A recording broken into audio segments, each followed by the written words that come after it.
Hey, what's going on guys? My name is Jake from TodaysiPhone.com and here's your TIP Daily for October 9th, 2012. Okay, so let's start off with some iPad mini news. Now right off the bat, The Guardian is reporting that when the iPad mini launches, it will only come in a Wi-Fi only version.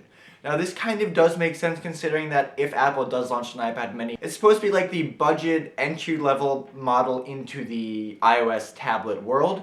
So, adding 3G, 4G connectivity is only going to raise the price. But I'm wondering whether the lack of cellular connectivity on the iPad mini, if this rumor is true, will affect whether people want to get this or not, or maybe go to the Kindle Fire HD or the Nexus 7 or some other smaller tablet offering out there. The Guardian report also states that the current 9.7-inch new iPad will receive a slight update when the iPad mini launches, so that all of the current gen iPads and iPhones and iPods will all feature the Lightning connection port. Okay, moving on, you iPod Touch fans out there probably aren't used to the same amount of coverage that, iPhone and iPad fans get, but there are a couple iPod Touch stories today, so listen up. First of all, if you pre-ordered the 5th generation iPod Touch after Apple announced it, you'll be happy to know that if you haven't received your shipping confirmation yet, you should be getting it very soon, as Apple has started to ship the pre-orders and provide delivery information for customers. And finally, if you didn't pre-order the 5th generation iPod Touch but are thinking about buying one, there are a couple cool videos to check out floating around the web. First is an unboxing video showing you the packaging of the new iPod Touch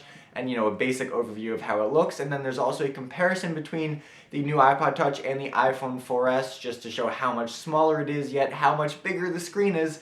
So these videos are both definitely worth taking a look at in the description down below. And yeah, like I said before, the iPod doesn't really have as much demand or command as much media attention as Apple's other iOS devices, but I'll be interested to see how this device does in sales in comparison to the iPhone 5 and maybe the iPad mini when that launches. Okay, well that's it for today guys. Thank you very much for watching. Your question of the day today is, does a lack of 3G, 4G connectivity on the supposed iPad mini affect whether or not you will purchase one?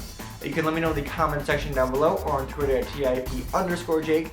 Please don't forget the links to everything I talked about in this video in the description down below, so definitely check those out. And as always, for more news, views, and reviews, don't forget to head over to TodaysiPhone.com.